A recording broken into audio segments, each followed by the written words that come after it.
یا پھر آپ سفکس دیکھیں گی یا آخر میں جڑی ہوئی جو چیزیں ہوتی ہیں وہ اکثر الف تا اور گولتا ہوتی ہے. یہ عموماً وہ چیزیں ہیں جو عربی کے اندر پریفکس یا سفکس کے طور پر ہمیں ملتی ہیں. پھر ہم نے اگلی کلاس میں بتایا تھا، پچھلی کلاس میں، لفظ کسے کہتے ہیں. تو ہم نے وہاں پڑھا تھا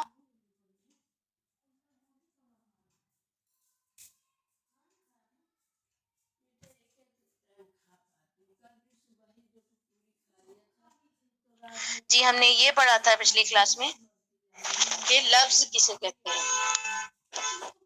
اور جیسا کہ ہم تمام کو معلوم ہے کہ لفظ کے معنی ہیں، لفظ ہر وہ بولی، ہر وہ آواز جو انسان کے منہ سے نکلے وہ سب لفظ کہلاتا ہے. A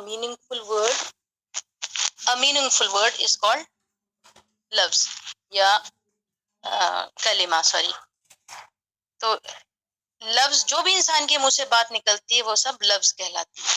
Whatever, whenever a person speaks، جو بھی ساؤنڈ کریٹ ہوتی ہے انسان کے منہ سے وہ تمام کی تمام لفظ ہی کہلاتی ہے. اور اس کو سمجھنا بہت ضروری نہیں، یہ بہت عام بات ہے. دوسری بات یہ ہے کہ لفظ کی دو قسمیں ہیں،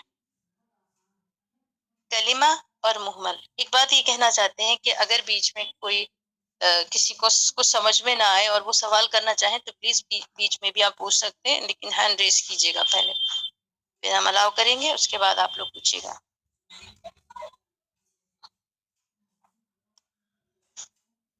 شوبی آپ نے لکھا ہے کہ ہمیں کچھ بھی سمجھ میں نہیں آ رہا ہے. کیا ہم جان سکتے ہیں کہ آپ کو کیا نہیں سمجھ میں آ رہا ہے؟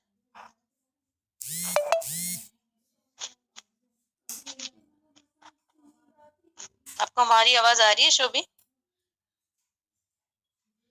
میم وہ لیفٹ کر گئی ہیں. اچھا،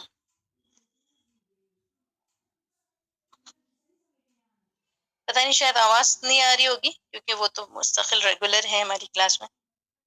میم آواز نہ آنے کی وجہ سے ان کو سمجھ میں نہیں آ رہا ہے، اس لیے وہ لیفٹ کر گئی ہیں. ہو سکتا ہے پھر جوائن کریں ابھی. اچھا اچھا، چلیے خیر. بسم اللہ الرحمن الرحیم. لفظ کی دو قسمیں ہیں. لفظ کا مطلب جو بھی انسان کے منہ سے بات نکلتی ہے وہ سب لفظ کہلاتی ہے. اور اس کی دو قسمیں ہیں، کلمہ اور محمل. کلمہ کہتے ہیں با معنی لفظ کو جس کے کچھ معنی ہو، اور محمل کہتے ہیں بے معنی لفظ کو جس کے کوئی معنی نہ ہو. مثال کے طور پر کلمے کے اندر کتاب، مسجد، گھر، قرآن، جنت، آدم، یہ سارے کلمہ ہیں. ان تمام کے کچھ معنی ہیں. اور محمل کہتے ہیں ایسے لفظ کو جس کے کوئی معنی نہ ہو، جیسے چائے،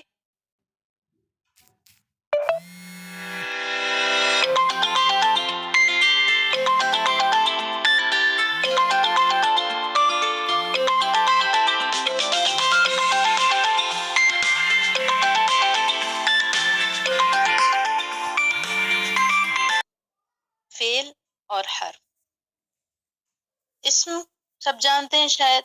اسم کہتے ہیں ناؤن کو یا نیمنگ ورڈ کو کہہ سکتے ہیں جس سے کسی چیز کا نام سمجھ میں آئے اور اس میں کوئی زمانہ نہ پائے جائے، وہ اسم کہلاتا ہے یا ناؤن آپ کہہ سکتی ہیں اس کو. فعل مینس ورب، جس سے کسی کے کام کے کرنے یا ہونے کا پتہ چلے، اسے ہم عربی میں فعل کہتے ہیں. اور حرف جس کے اپنے تو کوئی معنی نہیں ہوتے، اس کے معنی اسم یا فعل کے ساتھ ملنے کے بعد سمجھ میں آتے ہیں. اب ہم آگے سبق میں بڑھنے سے پہلے آپ کو یہ بتاتے ہیں کہ جس طرح دیگر زبانیں سیکھنے کے لیے ہمیں اس کی گرامر کے بہت سارے حصے سیکھنے پڑتے ہیں، جیسے انگلش میں جسے ہم پارٹس آف اسپیچ کہتے ہیں. جب انسان کے منہ سے جو بھی بات نکلے وہ پارٹس آف اسپیچ ہے، اور اس کو سیکھنے کے لیے ہمیں انگریزی میں یا دیگر زبانوں میں بہت ساری چیزیں سیکھنی ہوتی ہیں. عربی سیکھنے کے لیے صرف آپ کو 3 ہی چیزیں سیکھنی ہیں، اسم، فعل اور حرف. یہ صرف 3 چیزوں کی اگر آپ کو پہچان ہو جائے تو آپ کو پھر عربی اچھی طرح انشاءاللہ آ جائے گی. اسم the word that expresses one's name. اور وہ نام کوئی وہ ایڈجیکٹو اور کوالٹی بھی ہو سکتی ہے، کسی کی صفت یا خاصیت بھی ہو سکتی ہے اس عربی کے اندر۔ صفت اور خاصیت کو بھی عربی والوں نے نام ہی مانا ہے۔ جیسے کچھ مثالیں یہاں پر اسم کی ہیں۔ اسم وہ لفظ ہے جس سے کسی کے نام یا صفت یا اچھائی کا یا برائی کو ظاہر کرے، جیسے اللہ، محمد، یہ نام ہے۔ مکہ، غفور، رسول، یہ بہت بیسک چیز ہے اور یہ سبھی جانتے ہیں کہ ناؤن یا اسم کسے کہتے ہیں۔ ہم آگے بڑھتے ہیں۔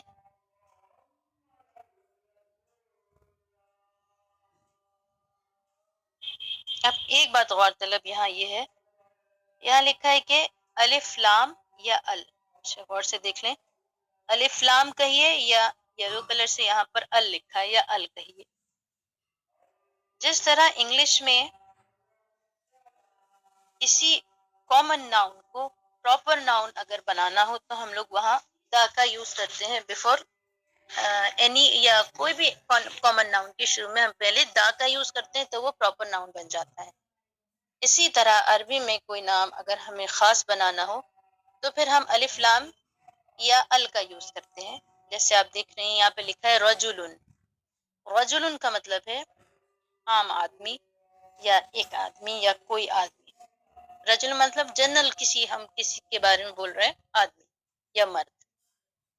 اگر اسی کو ہمیں خاص بنانا ہو تو ہم کیا کریں گے، رجلن کے شروع میں الف لام جوڑ دیں گے،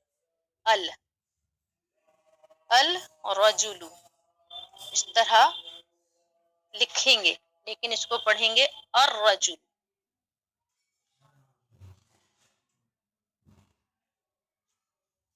یہ بہت بیسک چیزیں ہیں، یہ ساری چیزیں آپ کو شاید سمجھ میں آ رہی ہوں گی اگر آپ نے کوئی بھی زبان سیکھی ہو تو وہاں، کیونکہ یہ مثالیں موجود ہیں۔ اب یہاں پر ایک مسئلہ یہ ہے کہ کہاں پر یہاں جوڑ کر پھر ہم نے الرجل کیوں پڑھا، کیوں نہیں پڑھا؟ تو یہ ایک تجوید کا قاعدہ ہے، لیکن یہ انشاءاللہ وہاں بتائیں گے، ابھی ہم یہاں عربی سیکھیں گے۔ آپ سب سے پہلے یہاں یہ دیکھیں گے، یہاں لکھا ہے الکتابن، الف لام لگا ہے یہاں پر۔ الف لام جب کسی نام پر آتا ہے، ہمیشہ الف لام جب بھی آئے گا کسی نام پر آئے گا، کیونکہ ہم نام کو خاص بنانے کے لیے الف لام کا استعمال کرتے ہیں۔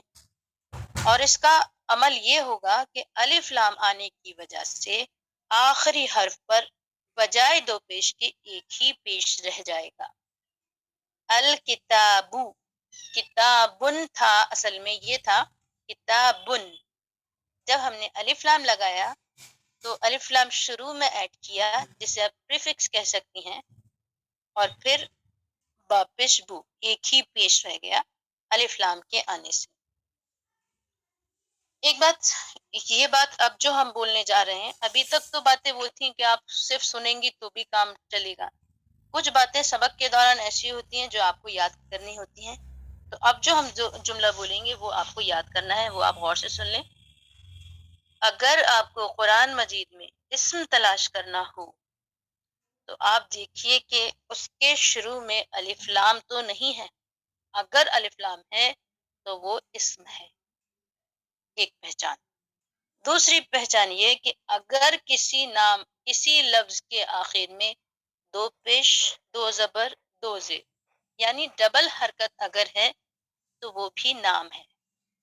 تو اب قرآن مجید میں ہم نام کو آرام سے پہچان سکتے ہیں، یا تو اس کے شروع میں الف لام ہوگا یا تنوین ہوگی۔ تنوین مینس دو زبر، دو زیر، دو پیش۔ یہاں پر ایک چھوٹا سا ڈسکرپشن ہے، نون کی آواز پیدا کرنا یا اسم کے آخر میں دو پیش، دو زبر، دو زیر کو تنوین کہتے ہیں۔ کسی بھی لیٹر کے آخر میں دو زبر، دو زیر، دو پیش ہو، یا پھر جو اس میں ایک نون کی ساؤنڈ ہے وہ اگر سنائی دے تو وہ بھی تنوین کا ہی درجہ رکھتی ہے۔ ابھی تک کے سبق میں آپ کو یہ بات یاد رکھنی ہے، آگے بڑھنے سے پہلے ہم بتا دیں کہ عربی میں زیادہ تر عام طور پر ہر لفظ میں 3 روٹ ورڈ پائے جاتے ہیں، یعنی 3 مین لیٹرز ہوتے ہیں، باقی اس میں زائد حرف ہوتے ہیں۔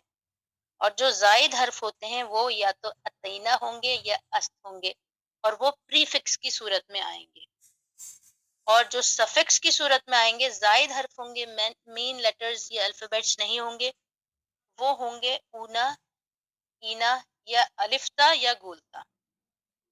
دوسری بات، اگر قرآن مجید میں اگر آپ کو عربی سیکھنی ہے تو عربی سیکھنے کے لیے صرف آپ کو 3 چیزیں سیکھنی ہوں گی: اسم، فعل اور حرف۔ اسم معنی نام، فعل معنی کام، اور حرف کا اپنا کوئی معنی نہیں ہوتا، اس کے معنی اسم اور فعل سے جڑنے کے بعد سمجھ میں آتے ہیں۔ اور اگر قرآن مجید میں آپ کو اسم پہچاننا ہے تو پھر وہاں اسم کے شروع میں الف لام ہوگا یا اس کے آخر میں 2 زبر 2 زیر 2 پیش تنوین ہوگی۔ یہ ہمارا پچھلا سبق ہے جو ابھی تک ہم نے پڑھا۔ اگر اس سبق میں کسی کا کوئی سوال ہو تو پلیز آپ پوچھ لیں تاکہ ہم آگے بڑھیں۔ میم گولتا کیا ہوتا ہے؟ وہ پتا نہیں ہے ہمیں۔ اچھا دیکھیے، جب بھی سوال کریں تو ہمیشہ ہینڈ ریز کر کے بولیں تو اچھا رہے گا، لیکن ہم بتا دیتے ہیں۔ گولتا، دیکھیے قرآن مجید میں آپ نے دیکھا ہوگا یا عربی کی کتابوں کے اندر تا کی بہت ساری شکلیں ملتی ہیں، جس میں سے ایک شکل گولتا ہوتی ہے، مینس بالکل راؤنڈ سرکل ایک بنا ہوگا، اس پر 2 ڈاٹس ہوں گی، اسے ہم گولتا کہتے ہیں۔ اس کے کچھ قاعدے الگ ہوتے ہیں عربی کے اندر بھی اور ریسائٹیشن کے اندر بھی،